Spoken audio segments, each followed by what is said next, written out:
Lideri i opozitës Sali Berisha u prit me entuziazëm në Sarandë ku prezantoi kandidatët e opozitës për zgjedhjet e 11 majit.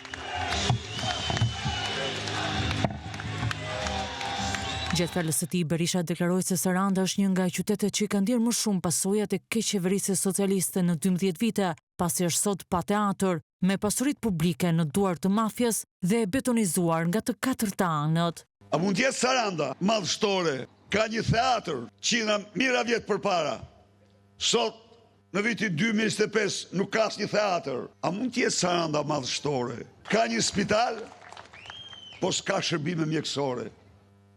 Kjo është Saranda sot. Ka qindra mijëra, në mos miliona tonelata beton në të katër anët, që rënojnë këtë vend, këtë bukuri natyrore të pashembull. Saranda ka pasurit me mahnitse, po park si Butrinti në njohuritë e mia, ndjetë e mia nuk ka askush tjetër. Edhe aty kthjetrat e zeza të mafjes shqiptare. Berisha deklaroi se kjo situatë do të ndryshojë pas 14 majit, ku Saranda dhe gjithë Shqipëria do të jetë madhështore. Ai prezantoi para qytetarëve pikat kryesore të programit qeverisës, që nga minimumi jetik 200 euro, rritja e pagave e pensioneve, e duke ndalur vëmendjen tek biznesi dhe bujqësia. Nuk do mund vendosin kur me shumë se 1% të xhiros.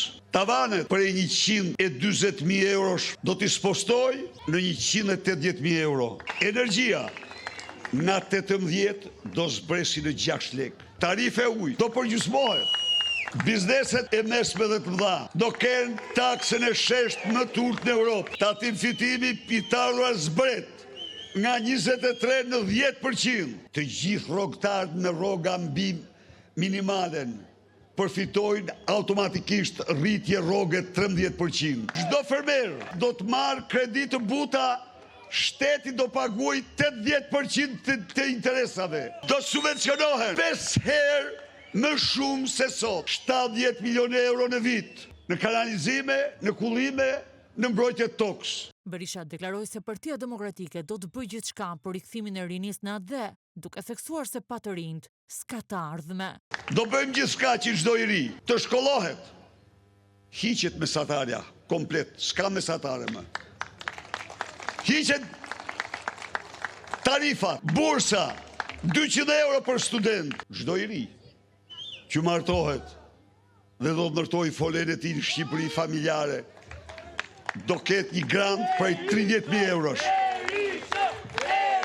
Mia i tretë do paguhet nga shteti nga lindja, gjerë në 23 vjeç.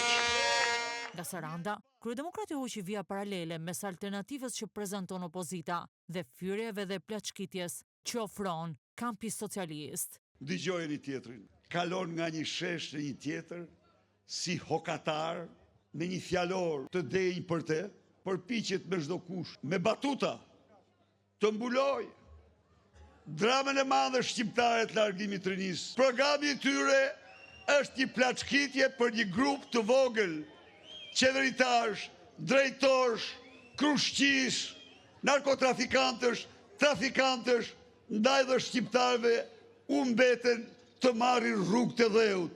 11 maj, theksoi Berisha, është dita e vendimit më epik të qytetarëve.